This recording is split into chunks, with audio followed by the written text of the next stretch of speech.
दोस्तों, किसी के भी मन की बात जानने के लिए 3 तरीके होते हैं और इन 3 तरीकों के बारे में समझना बेहद जरूरी है। अगर आप इन 3 तरीकों को समझ लेते हैं, तो आप किसी की भी मन की बातें आसानी से समझ सकते हैं, जान सकते हैं। तो आइए इसे एक बोध कहानी के माध्यम से समझते हैं कि आखिर कैसे हम दूसरों की मन की बातों को जान सकते हैं, समझ सकते हैं। बहुत समय पहले की बात है। एक राज्य में एक छोटा सा गांव था। उस गांव में 2 भाई रहा करते थे। बड़ा भाई अंधा था, जिस कारण वह घर पर ही बैठा रहता था, और छोटा भाई खेती किया करता था। लेकिन खेती की जमीन जंगल के नजदीक होने से वहां बहुत अधिक जंगली जानवर आया करते थे, जिससे फसल का बहुत नुकसान होता था। इस बात से छोटा भाई बहुत अधिक परेशान रहता था। लेकिन एक दिन उसे एक तरकीब सूझी। उसने सोचा कि खेतों में से इन जानवरों को भगाने के लिए क्यों ना मैं अपने बड़े भाई की मदद लूं। वैसे भी बड़े भैया अंधे हैं और घर पर बैठे रहते हैं। घर की बजाय अगर वो खेत पर बैठे रहेंगे तो जानवरों के आने की आहट सुनकर वो उन्हें जोर से चिल्लाकर भगा देंगे, जिससे हमारी फसलें बर्बाद होने से बच जाएंगी। ये सब सोच विचार कर उसने अपने खेत पर ही एक छोटी सी झोपड़ी तैयार की और अपने अंधे भाई को उस खेत पर लाकर बैठा दिया और बोला, भैया, जैसे ही किसी जानवर के आने की आहट आपको सुनाई दे तो आप जोर जोर से चिल्लाना। आपकी आवाज सुनकर वो जानवर यहां से भाग जाएंगे और हमारी फसलें नष्ट होने से बच जाएंगी। बड़ा भाई छोटे भाई की बात मान लेता है और उस दिन से खेत पर ही रहना शुरू कर देता है। जब भी किसी जानवर की आहट उसे सुनाई देती तो वो तुरंत जोर जोर से चिल्लाना शुरू कर देता, जिससे वह जानवर उसके खेत से भाग जाते। ऐसा करते करते कई हफ्ते बीत चुके थे। तभी एक दिन उसके खेत में एक हिरण भागता हुआ आता है और उसके खेत की बाड़ को तोड़ता हुआ चला जाता है। लेकिन उसी हिरण का पीछा करते हुए उस राज्य का राजा भी उसके खेत में आ पहुंचा। तभी राजा की नजर उस अंधे व्यक्ति पर पड़ती है। राजा उस व्यक्ति से कहता है, सुनो, मैं यहां पर एक जानवर का पीछा करते हुए आया हूं। क्या तुमने उस जानवर को यहां से जाते हुए देखा है? इस पर वह व्यक्ति राजा से कहता है, हे राजन, मैं तो अंधा हूं, मैं भला किसी जानवर को कैसे देख सकता हूं। लेकिन मैं आपको इतना जरूर बता सकता हूं कि जो जानवर मेरे खेतों से होकर भागा है वह आपके लायक नहीं है। आप उसके पीछे अपना समय यूं ही व्यर्थ में बर्बाद कर रहे हैं। राजा उस अंधे व्यक्ति की बात सुनकर अचरज में पड़ गया। उसने सोचा कि यह तो अंधा है, फिर इसे कैसे पता कि जिस हिरण का मैं पीछा कर रहा हूं वो मेरे लायक है ही नहीं। इस बात को मुझे ये अंधा व्यक्ति कैसे बता सकता है? तभी राजा उस अंधे व्यक्ति से कहता है, कहीं तुम मुझसे झूठ तो नहीं कह रहे? क्योंकि एक तरफ तुम कहते हो कि तुम अंधे हो और दूसरी तरफ तुम ये भी बता रहे हो कि जो जानवर यहां से भागा है वो मेरे लायक नहीं है। यह सुन वह अंधा व्यक्ति कहता है, हे राजन, जिसे आप एक हिरण समझ रहे हैं, असल में वो एक हिरण है ही नहीं, वो एक हिरणी है और वो भी गर्भवती है। और जहां तक मुझे ज्ञात है, मैंने आज तक किसी राजा को किसी गर्भवती हिरणी का शिकार करते हुए नहीं सुना है। और इसी कारण मैं आपसे कह रहा हूं कि वो हिरणी आपके लायक नहीं है। आप उसके पीछे भागकर अपना समय यूं ही बर्बाद ना करें। यह सुनकर वह राजा और भी अचरज में पड़ गया। वह सोचने लगा कि आखिर यह आदमी कैसे जान सकता है कि वो हिरणी है और गर्भवती है। राजा कुछ देर तक सोचने विचारने के बाद अपने सेनापति से कहता है, सेनापति जी, मुझे वो जानवर जिंदा चाहिए, क्योंकि मुझे पता करना है कि क्या वह हिरणी है और क्या वह सच में गर्भवती है। क्योंकि यह नेत्रहीन आदमी पूरे विश्वास के साथ कह रहा है और मुझे इसके बात की पुष्टि करनी है।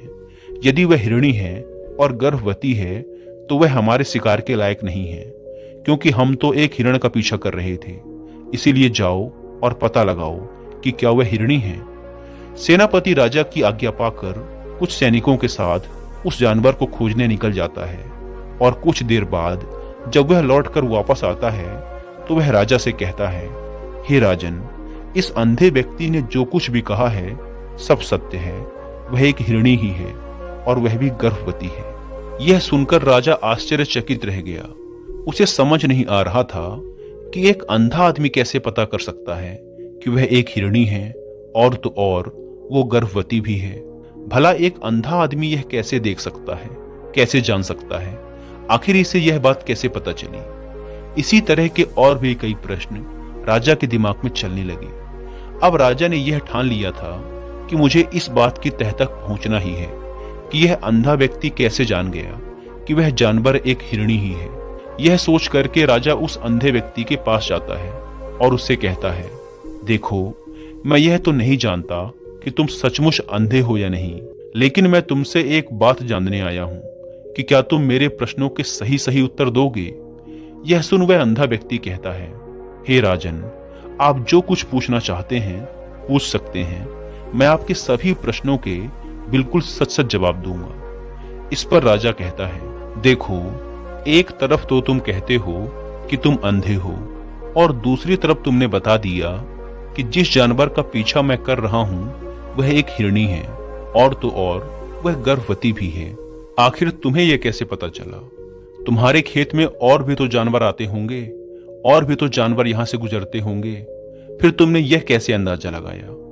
इस पर वह अंधा व्यक्ति कहता है, हे राजन, आप जिस हिरणी का पीछा कर रहे थे वह हिरणी जब मेरे खेत में आई तो उसकी रफ्तार और उसके भागने के तरीके से मुझे यह समझ आ चुका था कि वह एक हिरणी है, और मेरे खेत की जो बाड़ है वो बहुत छोटी है, उसकी ऊंचाई ज्यादा नहीं है। अगर कोई हिरण होता तो उस बाड़ को बड़ी ही आसानी से छलांग लगाकर पार कर जाता, लेकिन वह हिरणी इस बाड़ को तोड़कर भागी है। अगर वह इस बाड़ को छलांग लगाकर पार करने की कोशिश करती तो इससे उसके बच्चे को खतरा होता, और इसी बात से मैंने यह अनुमान लगा लिया कि वह गर्भवती है। इस कारण वह ज्यादा ऊंची छलांग ना लगाकर मेरे खेत के बाड़ को तोड़ती हुई निकल गई। इस पर राजा के मन में एक और प्रश्न उठा। राजा ने पूछा, लेकिन तुम्हें कैसे पता चला कि वह एक हिरणी ही है? और भी तो कोई दूसरा जानवर बाड़ तोड़कर भाग सकता था। यह सुन वह अंधा व्यक्ति कहता है, हे राजन, मैं पूरा दिन सुबह शाम यहीं पर बैठा रहता हूं, और मेरे सुनने की शक्ति भी बहुत तेज है। मैं केवल जानवरों के चलने के तरीके से यह भांप जाता हूं कि कौन सा जानवर मेरे खेत में आया है, और फिर उसी के आधार पर मैं जोर जोर से चिल्लाता हूं ताकि वह जानवर मेरे खेत से भाग जाए और मेरी फसलों को नुकसान न पहुंचा पाए। राजा उस अंधे व्यक्ति के ये जवाब सुनकर पूरी तरह से संतुष्ट हो चुका था। वो मन ही मन ये सोच रहा था कि आदमी भले ही अंधा हो, लेकिन ये तो बड़ा बुद्धिमान मालूम पड़ता है। इस आदमी से कुछ ना कुछ तो काम निकलवाना ही चाहिए। यही सोचकर राजा उस अंधे व्यक्ति को साथ लेकर अपने महल की ओर लौट आता है। राजमहल पहुंचते ही राजा उस अंधे व्यक्ति से कहता है, आप तो बड़े ही बुद्धिमान व्यक्ति हैं, आपको किसी भी बात का पता बड़ी ही आसानी से चल जाता है। आज मैं आपको महल इसलिए लेकर आया हूं क्योंकि मैं आपसे ये जानना चाहता हूं कि मेरी पत्नी पतिव्रता है या नहीं। यह सुन वह अंधा व्यक्ति कहता है, हे राजन, ये कैसा प्रश्न हुआ? इस पर राजा कहता है, मैंने आपसे बिल्कुल उचित प्रश्न किया है, आप बस मुझे इस प्रश्न का उत्तर दीजिए। इस पर वह अंधा व्यक्ति कहता है, हे राजन, ये सारी बातें छोड़िए, आपकी शादी को इतने वर्ष बीत चुके हैं और अब आप ये बातें क्यों जानना चाहते हैं? आपके दिमाग में ऐसे प्रश्न क्यों उठ रहे हैं? यह सुन राजा थोड़ा क्रोध करते हुए कहता है, देखिए, आपको मेरे इस प्रश्न का उत्तर तो देना ही पड़ेगा। यदि आप मेरे इस प्रश्न का उत्तर नहीं देते तो मैं आपको मृत्यु दंड दे दूंगा। राजा के मुख से ऐसी बातें सुनकर वह अंधा व्यक्ति कहता है, हे राजन, यदि आप इस प्रश्न का उत्तर जानना ही चाहते हैं तो उसके लिए आपको मेरा एक काम करना होगा। राजा ने कहा, बताओ मुझे क्या करना होगा? वह अंधा व्यक्ति कहता है, इसके लिए आपको अपनी पत्नी को मेरे साथ एक कमरे में अकेला छोड़ना होगा। उस अंधे व्यक्ति के मुंह से यह बात सुनकर राजा पहले तो क्रोधित हो जाता है, लेकिन फिर कुछ देर तक सोच विचार करने के बाद वह उस अंधे व्यक्ति की बात मान लेता है और अपने मंत्री से कहता है, मंत्री जी, मेरी पत्नी को और इस अंधे व्यक्ति को कुछ देर के लिए एक कमरे में अकेला छोड़ दो। मंत्री बिल्कुल ऐसा ही करता है। अब रानी और वह अंधा आदमी एक कमरे में बंद हो चुके होते हैं। तभी वह अंधा आदमी शर्माते हुए रानी से कहता है, मुझे आपको छूना है। इस बात पर रानी अत्यधिक क्रोधित हो जाती है और उस अंधे आदमी को पकड़ पकड़ कर पीटने लगती है, कभी लातों से, कभी हाथों से, तो कभी पटक पटक कर। इस तरह से उसने उस अंधे आदमी की बहुत पिटाई की। उसके बाद वह अंधा आदमी किसी तरह से अपनी जान बचाकर उस कमरे से भाग निकलता है और राजा के पास पहुंचकर राजा से कहता है, हे राजन, आपकी पत्नी पतिव्रता नहीं है। यह बात सुनकर राजा अत्यधिक क्रोधित हो उठता है और म्यान से अपनी तलवार निकालकर सीधा रानी के पास जाता है और रानी की गर्दन में तलवार रखकर क्रोध भरे स्वर में कहता है, रानी जी, आज मैं जो भी सवाल आपसे करूंगा उसका मुझे एकदम सच सच जवाब देना। अगर आपने एक भी शब्द झूठ बोला तो मैं आपका सर धड़ से अलग कर दूंगा। इसके बाद वह राजा कहता है, आप मुझे बताइए कि आप पतिव्रता हैं या नहीं। इस प्रश्न के उत्तर में रानी कहती है, हे राजन, आप भले ही इसी क्षण मेरा सर धड़ से अलग कर दीजिए, लेकिन मैं पतिव्रता नहीं हूं। राजा यह बात सुनकर बहुत प्रसन्न हुआ, क्योंकि उस अंधे आदमी ने जो कहा था वह एकदम सच निकला। यह बात सुनकर राजा तुरंत ही उस अंधे आदमी के पास पहुंचता है और उस अंधे आदमी से कहता है, तुम्हें कैसे पता चला कि मेरी पत्नी पतिव्रता नहीं है? यह सुन वह अंधा व्यक्ति कहता है, हे राजन, बड़ी सीधी सी बात है। मैंने तो आपकी पत्नी से सिर्फ इतना ही कहा था कि मुझे आपको छूना है, और इस बात पर वो इतना अधिक क्रोधित हो उठी कि क्रोध में आकर उन्होंने मुझे लात घूंसों से पीटना शुरू कर दिया। भला कोई पतिव्रता स्त्री किसी दूसरे पुरुष को कैसे छू सकती है? लेकिन उन्होंने ना आओ देखा ना ताओ, सीधा मुझ पर लात घूंसे बरसाने शुरू कर दिए। यह भी तो एक छूना ही हुआ, और एक पतिव्रता स्त्री कभी भी किसी पराये पुरुष को नहीं छूती। जब मैंने उन्हें छूने के लिए कहा था तो वो उसी समय मुझे मना कर सकती थी, लेकिन उन्होंने तो मुझे पीटना शुरू कर दिया, और देखते ही देखते उन्होंने मेरे पूरे शरीर को छू लिया। अब आप ही बताइए, ऐसी स्त्री भला पतिव्रता कैसे हो सकती है? इस पर राजा प्रसन्न होते हुए कहता है, तुम तो सच में बहुत ही बुद्धिमान मालूम पड़ते हो। चलो ठीक है, तुम मेरे एक प्रश्न का और जवाब दो।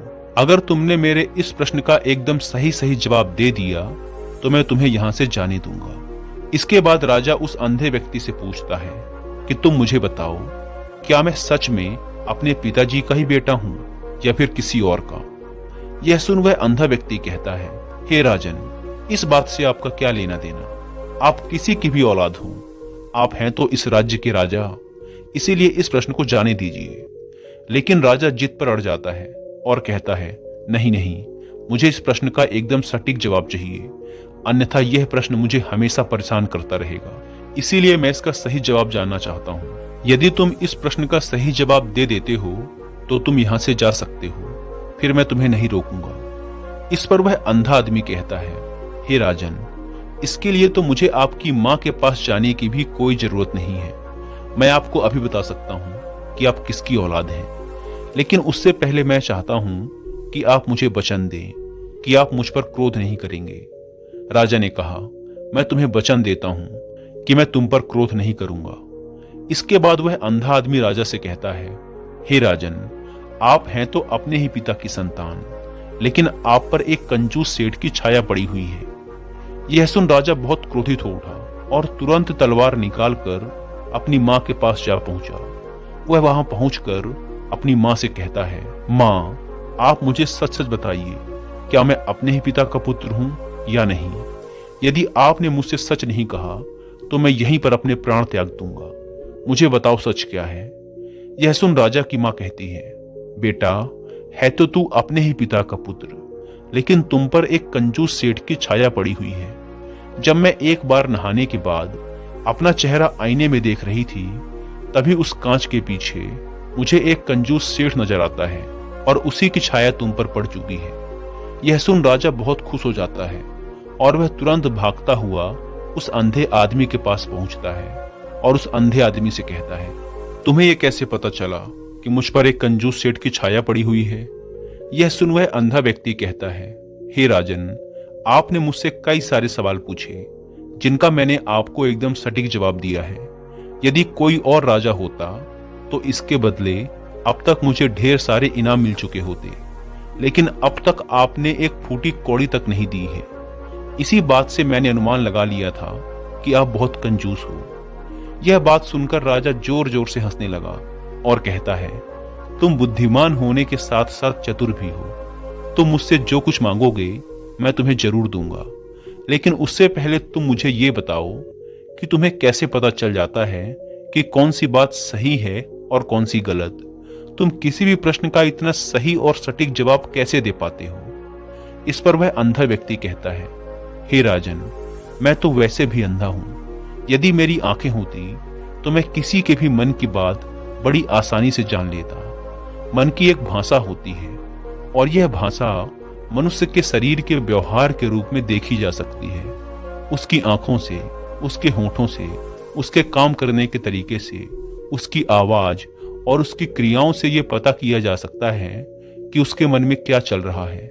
इसके आधार पर हम किसी की भी मन की बातें जान सकते हैं। परंतु मैं तो नेत्रहीन हूं, देख नहीं सकता, इसीलिए मैं क्रियाओं से देखता हूं। यदि मुझे कोई बात जाननी हो तो सामने वाले व्यक्ति को कुछ काम देना पड़ता है। इसके बाद सामने वाला व्यक्ति किस तरीके से उस काम को करता है और क्या प्रतिक्रिया देता है, उस आधार पर ही मैं पता लगा पाता हूं कि उसके मन में क्या चल रहा है। यह सुन वह राजा कहता है, तो क्या इसका मतलब यह हुआ कि मैं भी किसी के भी मन की बातें जान सकता हूं? इस पर वह अंधा आदमी कहता है, निश्चित रूप से आप भी किसी भी व्यक्ति के मन की बातें जान सकते हैं, जिसके लिए आज मैं आपको 3 तरीके बताने वाला हूं। और ये तीनों ही तरीके बहुत आसान और सरल हैं। लेकिन हे राजन, उससे पहले आपको अपने ऊपर काम करना होगा, और वह काम है अपने मन को शांत करना। आपको अपने मन को वर्तमान में लाना होगा, ध्यान को एकाग्र करना होगा। जब हम अपने मन को एकाग्र करते हैं, वर्तमान में लाते हैं, तो हम दूसरों के मन की बात जान सकते हैं, क्योंकि वह आदमी अभी भी अपने मन में वर्तमान में ही सोच रहा है। इसलिए हमें भी मन को वर्तमान में ही लाना होगा, तभी हम उसके मन की बातें जान सकते हैं। यदि हम अपने अतीत के विचारों में डूबे हुए हैं, तो वह अगला आदमी जो कुछ भी वर्तमान में सोच रहा है, अपने मन में बातें कर रहा है, वह हम कैसे जान पाएंगे? क्योंकि हम तो उस समय अतीत के विचारों में खोए हुए हैं। इसीलिए किसी के भी मन की बात जानने के लिए हमें सबसे पहले अपने मन को एकाग्र करना होगा, उसे वर्तमान में लाना होगा। आगे वह व्यक्ति राजा से कहता है, जो 3 तरीके मैं आपको बताने वाला हूं, इन 3 तरीकों से बड़ी ही आसानी से किसी की भी मन की बात जान सकते हैं। इसके बाद वह अंधा आदमी राजा से कहता है, राजन, जो सबसे पहला तरीका है वह है आंखों पर ध्यान देना। किसी व्यक्ति से बात करते समय उसकी आंखों में देखना, उसकी आंखों की हरकत पर ध्यान देना सबसे ज्यादा जरूरी है, क्योंकि आंखें वह जादुई अंग हैं जो बोलती तो नहीं पर बहुत कुछ कह देती हैं। यदि हम लोगों के आंखों के इशारों को समझना सीख जाएं, तो हम जान पाएंगे कि सामने वाला व्यक्ति क्या सोच रहा है, उसके दिमाग में क्या चल रहा है और अभी वह क्या करने वाला है। मेरे पास आंखें नहीं हैं, लेकिन मैंने अपने गुरु से यह विद्या सीखी है, क्योंकि बहुत साल पहले मेरे पास आंखें थी और मैं उस वक्त लोगों के मन की बातें सिर्फ उनकी आंखों से ही जान लेता था। इसीलिए यदि आप भी दूसरों के दिमाग को पढ़ना चाहते हैं, उनकी मन की बातें जानना चाहते हैं, तो आपको भी उनकी आंखों पर ध्यान देना चाहिए। जैसे कि उनकी आंखों का आकार कैसा है, वह कब, कहां और किधर देख रहा है। जब आप उससे बातें कर रहे हैं तो क्या वह आंखें इधर उधर मुड़ रहा है, कभी ऊपर तो कभी नीचे या कभी आसपास, या फिर उसकी आंखें निराश दिख रही हैं या फिर आंखें खुश नजर आ रही हैं। जैसे कि चोर होता है, उसकी आंखों में जब हम देखते हैं तो हमें समझ आ जाता है कि अगले आदमी ने कोई गलती की है। ठीक इसी प्रकार जब आप किसी चालाक व्यक्ति की आंखों में देखते हैं तो आप पाएंगे कि उसकी आंखों में एक चालाकी की भाषा होती है। हे राजन, यदि आपको यह पता लगाना है कि सामने वाला व्यक्ति आपसे झूठ बोल रहा है या सच, तो इसके लिए आपको उसकी आंखों में देखना अति आवश्यक है। यदि आपसे बातें करते समय वो व्यक्ति अपनी आंखें इधर उधर घुमा रहा है, ऊपर नीचे, दाएं बाएं, इधर उधर हर जगह देख रहा है, तो इसका मतलब यह हुआ कि वह उस बात से निकलने का कोई रास्ता ढूंढ रहा है, वो कोई झूठ बना रहा है। यदि सामने वाला व्यक्ति आपसे कोई झूठ बोलने का प्रयास कर रहा है, तो वो आपसे नजरें नहीं मिला पाएगा, इधर उधर देखेगा, ऊपर नीचे देखेगा, लेकिन वह आपकी आंखों में आंखें डालकर कभी नहीं देख पाएगा, क्योंकि उसे डर है कि यदि उसने आपकी आंखों में आंखें डालकर देखा तो उसका झूठ पकड़ा जाएगा, लोगों को उसकी सच्चाई का पता चल जाएगा, उसकी बातों पर शक हो जाएगा। इसीलिए हे राजन, जब आप किसी की आंखों में आंखें डालकर यह देखना शुरू कर देंगे कि उसके हाव भाव क्या हैं, तो आप उस व्यक्ति की मन की बातें पढ़ना भी शुरू कर देंगे। ठीक इसी प्रकार चेहरे के हाव भाव भी होते हैं, जिनसे हम दूसरों की मन की बातें बड़ी आसानी से समझ सकते हैं, और इन्हें भी समझना बेहद जरूरी है। कभी कभी कोई व्यक्ति अपने चेहरे के अंग जैसे आंख, होंठ, मुस्कान के माध्यम से बहुत सी अलग अलग प्रतिक्रियाएं देता है। यदि आप किसी व्यक्ति के चेहरे पर गौर करेंगे तो आप आसानी से समझ पाएंगे कि उस व्यक्ति के मन के भाव क्या हैं। क्या वह बहुत दुखी है, या फिर बहुत खुश है, या फिर उसके मन में किसी बात का तनाव है, वह अपने अंदर क्या महसूस कर रहा है। ये सारी बातें हम उसके चेहरे के हाव भाव से पता कर सकते हैं। फिर चाहे सामने वाला व्यक्ति अपनी जबान से कुछ बोले या ना बोले, लेकिन आप उसके चेहरे से सब कुछ पता कर सकते हैं।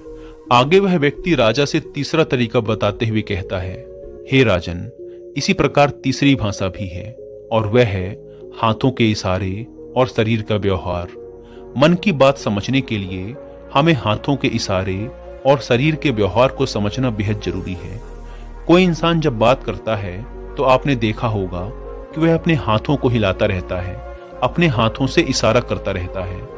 बातों के साथ साथ उसके शरीर की जो चाल है उसका भी पूरा प्रयोग करता है, जिससे हमें यह अनुमान लगता है कि वह व्यक्ति हमारी बातों में कितनी रुचि ले रहा है और उसके दिमाग में क्या चल रहा है। शरीर के व्यवहार को देखने के लिए उसके हाथ मटकाने, शरीर मटकाने, चेहरे पर बार बार हाथ लगाने, हाथों का एक दूसरे से मसलना जैसी बहुत सी क्रियाएं हैं जिन पर हमारा ध्यान देना आवश्यक है। मन की बात को समझने के लिए हमें शरीर के व्यवहार को भी समझना पड़ता है।